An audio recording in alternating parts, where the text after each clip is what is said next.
Wow, I always feel like that light is so bright. Good morning, everybody. Welcome back to the channel. This is United vs. Everybody. I am your host, Sean. You guys are the United vs. Everybody community, the fans, the support. Honestly, I feel like I could start calling some of you my friends now. I'm getting to know you guys. I'm getting to know your personality, your thoughts and views. We're vibing on some stuff. We have healthy disagreements on other things, and that's perfectly fine. That's what being a fan is about. That's what being a human being is about. So I'm glad to have gotten to know a few of you and to see, the community engage from all over the world. So that's been awesome. I appreciate that. Thank you. Today, we're not here with the Porto preview just yet. That'll come this afternoon. The United squad and Tenhag are preparing to fly out today. The presser is set to go live, I think around 2 p.m. my time. So I will be back with the preview once we get those thoughts in. So come back later on tonight for that. But today we get a bonus Manchester United news roundup because this is coming off the back of some pretty interesting revelations and opinions from a recent interview featuring one of our former coaches. We'll cover a few odds and ends as well towards the end of that. But I have a little surprise for you as well that I'll reveal in the next week or so. I'm not going to tell you what it is yet because it hasn't gotten here yet. But what I will say is it does have to do with giveaways. So keep an eye out for that. And let's get stuck in today, guys. Don't forget to like and subscribe if you want to engage in the channel, if you want to help the channel grow, if you want to help us on the road to 2K subscribers. And if you want to get entered into the giveaways, the best way to do that is just to get involved in the channel. The winners are selected randomly, but the more you get involved, the more you support the channel, it does help your chances because your name just pops up everywhere. So with that in mind, let's move on here to today's topic. If you couldn't tell by the thumbnail, we are talking a little bit today about our former striker coach, Benni McCarthy. If you haven't seen some of the snippets and the quotes floating around on social media, Benni McCarthy did an interview recently with Portuguese outlet ZeroZero. He was, of course, a striker for FC Porto along about 20 years ago, and ZeroZero is a big, Portuguese outlet. McCarthy did play a huge role in Porto lifting the Champions League in 03-04, I believe. That was under Jose Mourinho. He also scored 2 goals against Manchester United in that Champions League campaign as well. So we remember him from that. So speaking with Pedro Cunha of ZeroZero, McCarthy spoke about his time at Porto. He spoke about his upbringing. But today, more importantly, what we're going to talk about is he had some interesting things to say about the 2 years he spent as part of Manchester United's first team coaching staff. So let's get stuck in on what he had to say. So McCarthy was asked what it was like to work at Manchester United, right? He said it was an incredible experience, but also very tough. The club is huge. We know that. But when you're there, you realize even more the weight and the demands of that size. The day-to-day was tough, competitive, because United demands success day after day. And after all, the players weren't always available to give the same kind of response. And we saw the same thing happening at games. And when the results aren't good, the whole world talks about Manchester United's difficulties. So basically, McCarthy kind of alluding there to the fact that maybe some players that, even this is just in his 2 years at the club, some players just weren't at the standards they need to be. Some players just didn't reflect the pressure, the demands, the stature that comes with United. Whether that was they weren't themselves that level, or maybe the pressure was too much for them and they couldn't do that. But pretty interesting. We're going to talk a little bit more about that further on. And so what he had to say about being a coach, though, he said, the best thing I got out of this was my individual relationship with each of the players. Good morning, Nick. Welcome back, buddy. He says, I created a fantastic bond with all of them. They understood me. I understood them. But I wasn't the head coach. And so my ideas couldn't be passed directly to them. Before I joined the team, I always had to communicate my thoughts to the head coach, which is normal. For someone like me with strong convictions, it's not easy. Erik always had the final say. Yeah, and that's going to be the same anywhere. The manager is going to have the final say. And that's not to be seen as this tyrannical dictator kind of role. The manager ultimately takes responsibility, and that's part of the job. The manager knows the weight of each individual decision, the ramifications, the ripple effect of all that stuff. And that's why the manager's job is not fun. You're going to take responsibility, whether it thinks something is your fault or not. You're taking responsibility, and that's why you do make the ultimate decision. That's part of leadership. It's not being a ruler over everybody. It's not like just making everybody do what you say. It's about responsibility, and it's about selflessness. Compose View, good morning, bud. Welcome to the channel. So he was asked, is Ten Hag very different to you as a coach? McCarthy says, sometimes I didn't see in him that passion that I speak of. He has a different personality, a different profile. I think that was one of the difficulties that the team and the players encountered. What are your thoughts on that? Because I don't necessarily have a problem with the fact that, they're different people have different personalities. That's just part of life, right? Not every manager is going to be an Ole Gunnar Solskjaer who's just vibes, gets along with everybody, smiling, everybody loves him. I get not, for every person like that, you've got managers who like Pep, they are tactical, they are very high standards, very demanding, very just almost ruthless in terms of what they expect from their players. It's very rare to find a manager who has all of that. And so then it becomes about what the club's ethos is, what kind of thing, because it's like parenting. You've got multiple children. Each child is so different. You almost treat them differently, not necessarily rules and consequences, but the way you interact sometimes is differently. Composed View says, LOL, first Mourinho was too harsh with the players and Ollie was too nice. Now Erik lacks fire and passion. This is ridiculous. Nonsense. Let's just be frank. The players lack professionalism. Yeah, we're going to get to that. And I've spoken about this many times. And this is part of the thing. Like, Ten Hag may not have the charisma like in front of a camera. Definitely. I don't think Ten Hag is good in interviews. That's not me like bashing his personality. I think it's part of it is cultural. Part of it is language. He's clearly English is not his thing. And some of it is personality. Like some people just aren't good in front of the camera. That's fine. I don't need a professionally trained public speaker or actor to be my manager. I don't care about that. But I think that when it comes to communicating and things, there's an opportunity there for both sides to compromise. And I think you're right. The players can't always just get what they want. And when they don't, they can't just down tools. You can't try to force everything to this very narrow criteria. And then everything else that doesn't fit that criteria, that's just, I give up. Like, that's just not a good way to go about life. So the players do have a lot to answer for. Compose View, you're absolutely right.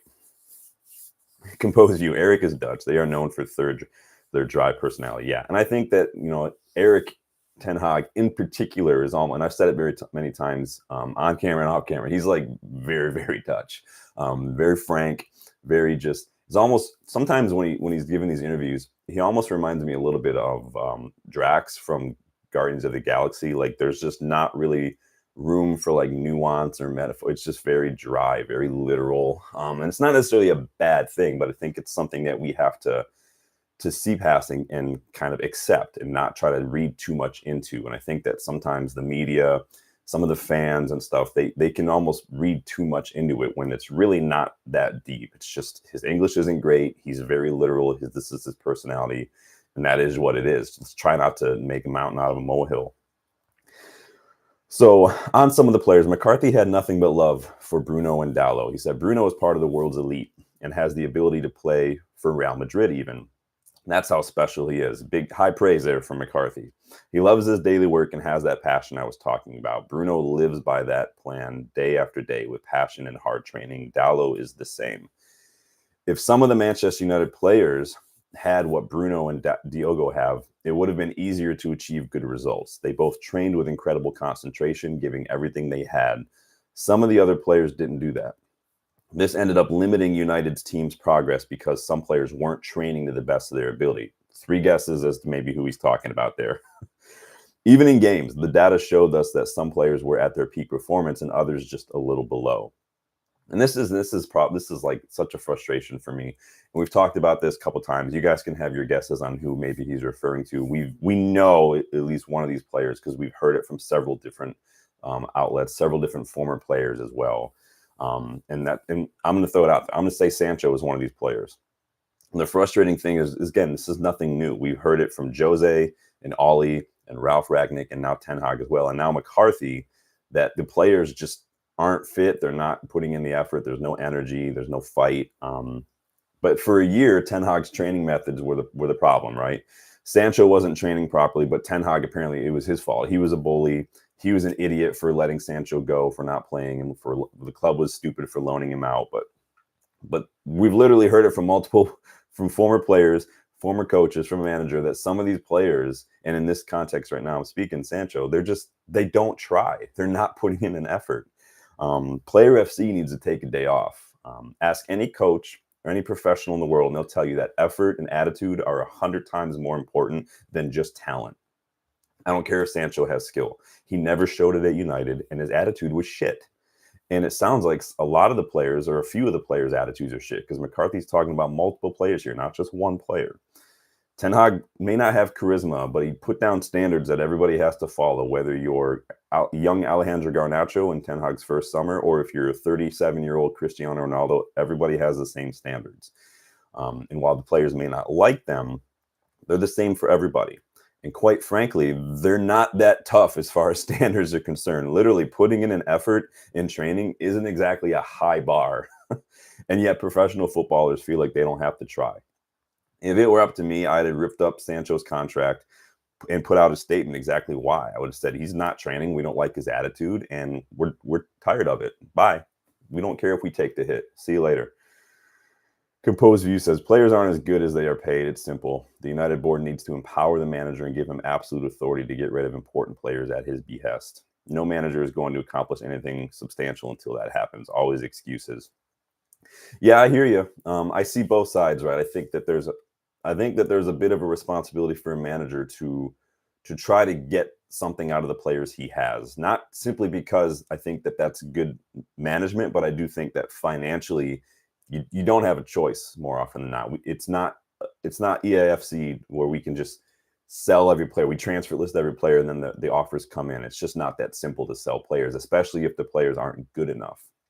And so I think this is why we've struggled to sell some players over the years, like like Maguire and whatnot. It's just not that simple. And so I think I see both sides to it. I think there's room for compromise on both ends. And I do think that is like an extra bonus perk of a manager when they're able to get that from players. Sir Alex did it all the time. Sir Alex won the Champions League with guys like Anderson on the pitch. And I know disrespect to Anderson, but he's not a Paul Scholes, right? He's not a Kevin De Bruyne kind of. He's not an Iniesta or Bernardo Silva. He's not one of these guys, but we were able to do that. And that's the I think, to me, that is like the upper echelon of being a manager, when you're able to do something like that. And so I hear you. And I don't disagree with you at all. I'm saying that I think that there's opportunity for the other side of that to have a role as well. Well, big up, man. I appreciate your views this morning. It's good. So continuing on, McCarthy had some thoughts on how players sometimes react to a coach's personality. He said the players like to know if their coach is conservative, if he's quiet.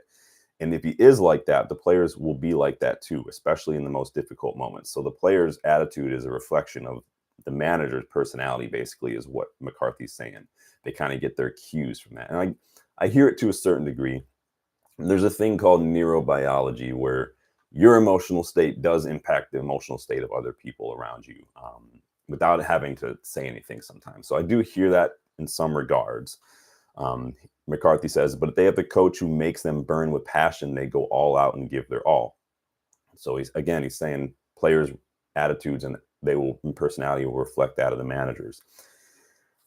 He said, I'll arrive at halftime and say to them, come on, guys, I need more than that. This should be 5-0, not 2-0. Jose Mourinho was very much like that. He says, I don't want to just be Mourinho. I want to be Benni McCarthy, but there are some characteristics of his that inspire me. Jose did have passion. I'll give him that. Jose Mourinho is a narcissist. Narcissists they're almost impossible to work with. So it is what it is. So this is where McCarthy reveals a little bit about Ten Hag, or at least his thoughts on Ten Hag. So he says, tactically, Ten Hag is one of the smartest coaches I've ever met. He's intelligent, a very intelligent man, meticulous, concerned with details. He made everything available to the players. He carefully explained every possible and imaginable situation about the game. And then at the end of the day, it was up to the players to step onto the pitch and give a good response. When the game went well, everybody said, wow, Ten Hag is unbelievable. But when it went badly, the coach is questioned. It's part of football. It is what it is. He says, but I have to say that Erik is an excellent coach and an extremely intelligent guy. So on that, I'm curious what you have to say about this, guys. He says he made everything available to players. He carefully explained every possible and imaginable situation about the game. I mean, I want to know your thoughts, but to me, that almost sounds like Ten Hag is maybe almost a little too kind of micromanaging, a little too controlling when it comes to the tactics and positions and all this stuff. Almost like Pep Guardiola. Like there's no room for individual expression, creativity, spontaneity, creative problem solving. Maybe in the moment, there's no room for deviation. It's just when this happens, this happens. When this happens, you move 2 inches here. This kind of, and I get that, it's all part of the Ten Hag system because Ten Hag does have a style of play, whether you want to like it or not. It's true, but I think that maybe Ten Hag and maybe some managers who would like that, maybe there's room there to allow for a little bit of that expression, a little bit of that dynamic kind of in the moment problem solving from players, because I think that too much control and too much detail like that and too much, you can almost over prepare, and you can only take in so much as a player. Maybe that's why we've seen some individuals struggle. Maybe that's why we've seen them kind of not look too confident in themselves, because it's almost like their own personalities and their own decision making is taking out of the equation, which I don't think is necessarily a great thing. Let me know your thoughts on that. So I want to move on here with what else McCarthy had to say. He says, in modern football, I believe that players want to see a bit more passion in their coach. They need to feel that the coach is with them and willing to fight alongside them. Tactically, I feel that Ten Hag is at the top. He lacks a bit of that fire, that passion. That's where we differ, him and I. So McCarthy's not necessarily saying that it's a bad thing. He's saying that there's a difference. And that's, I think, sometimes the blurry line that people in general tend to create for themselves. It's different than someone else is not necessarily better than or worse than. It's just different than, look at like defenders. People will say, I want a fast defender. Well, I personally don't think that speed as a center back is the most important aspect. I think reading the game is almost more important, but everyone's different. Harry Maguire, different than Mickey Van de Ven. Doesn't mean one is better or worse just because one is faster. They're just different. And in different systems, both can thrive. It is what it is. And I think that's kind of what McCarthy's getting at here. He even says, I want to be at Ten Hag's level in terms of tactical mastery. I think my greatest strength is the empathy I create with the players, and allows them to play at a level that combines passion, determination, and desire. That's how you win games, especially the most demanding ones. That's the difference. That fire I feel inside me, that hunger I have. Erik is more conservative. He gives all the information to the players and expects them to comply on the pitch. Yeah. And it's different managerial styles. That's normal in football. Every manager is different. Just look at the last 5 managers we've had since Ferguson retired. Each one has been so different. I mean, Ollie and Jose are about as opposite as you can get in terms of personality. Louis van Gaal as well. On Ten Hag, McCarthy was asked about the breakdown between Cristiano Ronaldo and Erik Ten Hag, because remember, all that went down in McCarthy's first season as well. He says it wasn't easy, because Cristiano is a huge character. He has his own personality, his own maturity. He wants a coach who understands him too. At a certain point, it's true, things started not working out between them. Erik had his philosophy, his ideas, and he didn't see Cristiano being part of them. And that's when the problems started. Cristiano wasn't happy when he wasn't playing. Surprise, surprise, because he gave everything he could in training. Unfortunately, the coach's philosophy was different from what he had envisioned. Ten Hag wanted a forward who could press up front, and Cristiano Ronaldo believed that this work should be done by the team as a whole. With him in some areas, the best thing to do was to give him the ball and let him do his thing. Cristiano saw Ten Hag opting for Martial and Rashford in the 9 position, and he wasn't happy because he felt superior to all of them. The coach just saw things differently. He says, in the end, Cristiano left the club, chose Al Nassr. He is proving everyone he can still score goals.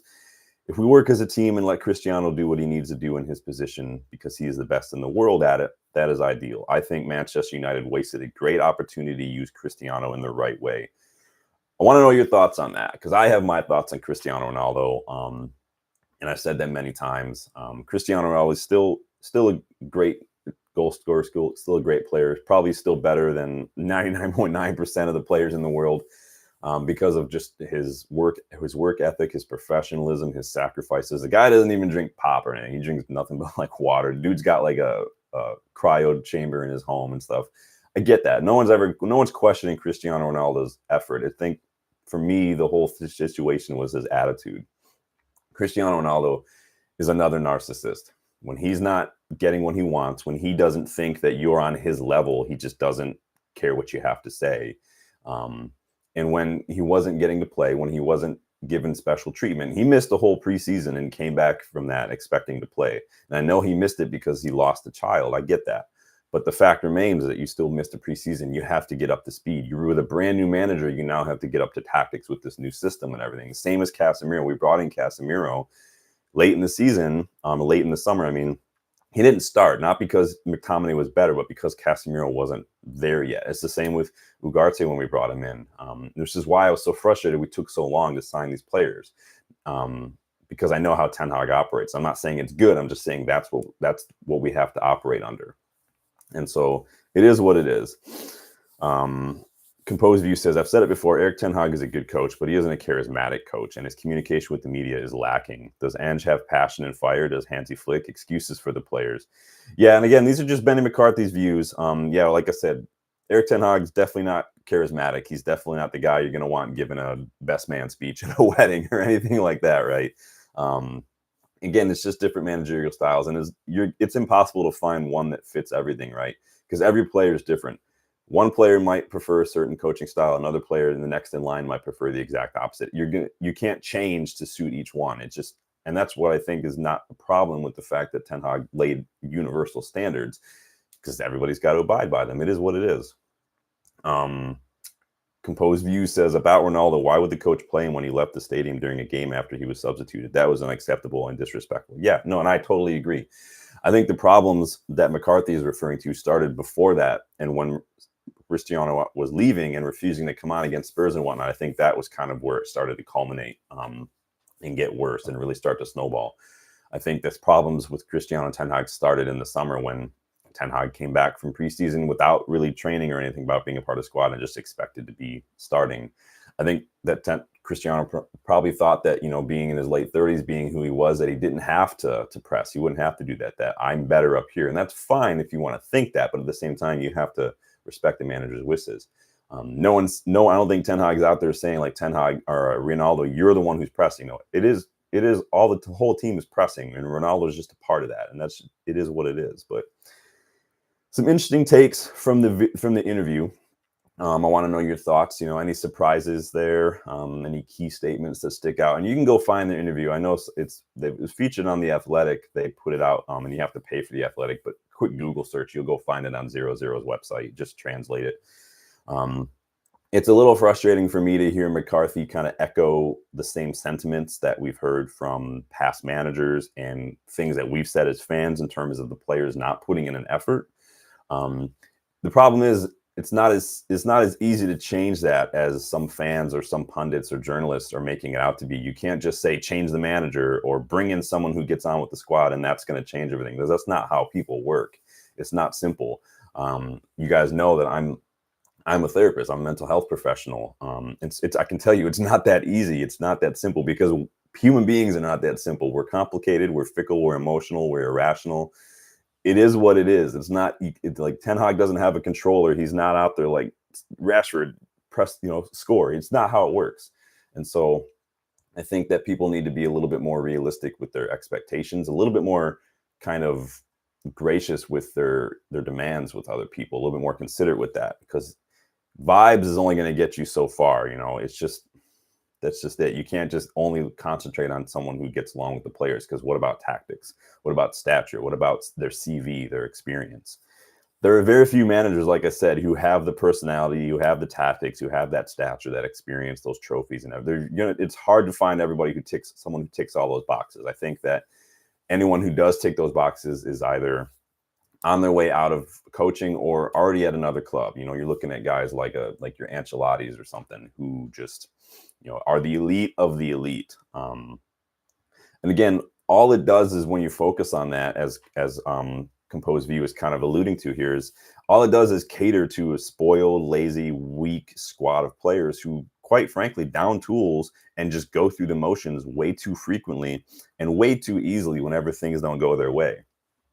We've seen them do it. And I know people have been saying, well, it's not the same group of players, not the same group of players. It's players in general these days.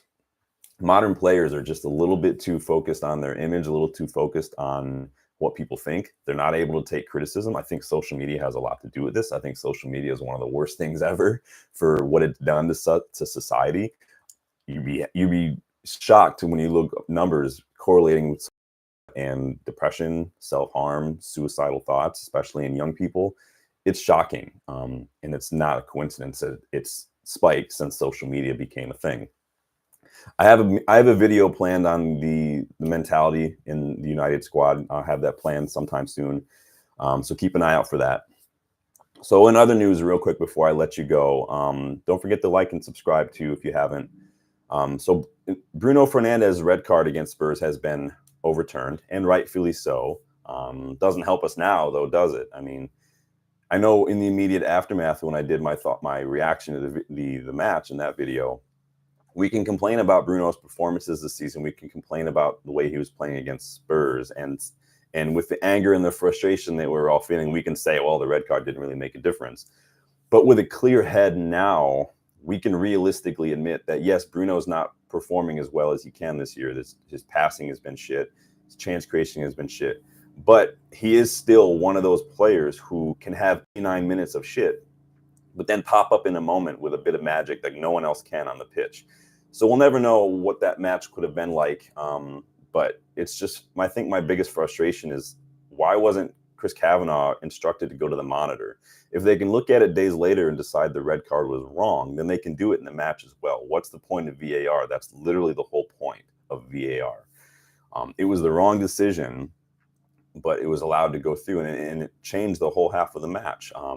But Kavanaugh's not going to have any accountability. This is my frustration with refs too. Make a bad decision, make a poor, have a poor match, quick to rush out a red card, not taking control of the game, and you're still officiating the following week because the standard of refereeing is so poor in England. The talent pool of refereeing is so small in England. They make it impossible financially for a lot of people. The English game is probably missing out on a lot of really good refs because it's just too expensive to get into it. And I think that if they change the way they do that, I think you can initially get a larger pool of entrants, probably people who are more qualified, and then you can see what you can do with that. But to make it very difficult to get in, it's really hurting the English game. There's a reason that Premier League refs are criticized by pretty much everybody in all other leagues, because they just get it wrong time after time. Rever, big up, man. He says my black top is my favorite away shirt in the last 10 years. I do have a thing for the black shirts. I've got a few of them. Obviously, I've got the Cantona one up here. I've got this one. I've got one from 15-16 with the orange on it that I really, really like. My favorite is the blue from the 12-13 or third, and it's 11-12, the one with like the blue and the dark blue stripes. That's one of my favorites. So, but big up, man. Good to see you this morning. So let me know what you guys thought of Bruno's red card and about all that, because it was one of the literally, I've not seen anyone, like rival fan, journalist, pundit, anybody after that agreed that it was a red card offense. Literally everybody was like, no, that's not a red card offense. At halftime, Tim Howard was already talking about, like, no, that's not a red for me. So let me know. That is going to do it for me today, you guys. I will be back later on this afternoon after we get Tenhag's presser. I will go live with our match preview of tomorrow's match against Porto. It is going to be an interesting match. If you guys watched Porto play Bodo Glimt last week, you'll know that they can be got at. They did not look like the same Porto against Bodo Glimt that we saw last season in the Champions League. So I think there's an opportunity here. And I say that under the assumption that all things being equal, but we have to add the context and the fact that United are shit right now. So we don't travel well. We don't score goals. We switch off. We have no fight, no energy. And Porto are going to be looking for a response after their lackluster showing last week. So Rever says, I'm glad the red card is overturned. That was never a red. Yeah, it was never a red at all. So Rever, yeah, Porto will be tough, says Rever. It will be. And we'll talk more about that this afternoon. I got the match preview lined up. Like I said, keep a lookout this week for a video. I'm going to talk about mentality issues at Manchester United and how I think that they could start being addressed from a mental health perspective. Disclaimer, as always, yes, I'm a mental health professional.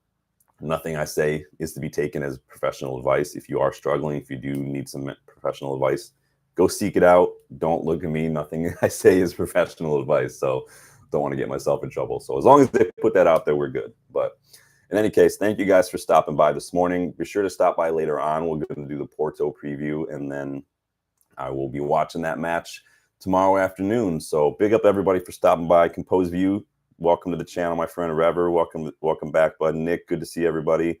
Composed View says perhaps Erik should hire Tony Robbins as an assistant coach. It's funny, you know, on the mentality thing. And so real quick before I go, so I'm going to be starting an emotional intelligence, football psychology, and leadership course. It's a postgraduate certificate course with the PFA's business school in a few months or so. So I'm going to be starting that.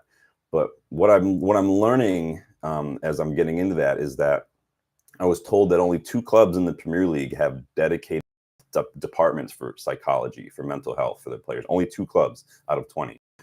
Many other clubs have consultants or like part-time mental health professionals that they bring in on an as-needed basis, but only 2 clubs have dedicated for that that show that they've seen how important that is. And those 2 clubs are Man City and Liverpool. And when you look at the mentality of the players in those squads, and yes, the managers have a lot to do with it, but when you look at that, I think that could be a correlation there. So it's interesting how more accepted and how less stigmatized mental health is becoming. It's really great that more and more players are opening up about it and seeking help. And I think that there's only opportunity here for that to become a bigger part of the game. The same as like nutrition was like 25 years ago. Nutrition wasn't a thing in football 25 years ago before Fergie and Arsene Wenger started really focusing on that and changing things up.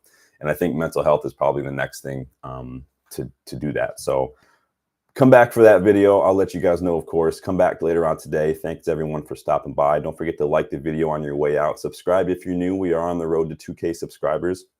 I did pick up something for a giveaway soon, so I'll let you guys know when that gets here. And then I promise when we get to 2K to do another video, giveaway for you as well. So stop by for that, and I will see you guys on the next one. Take it easy.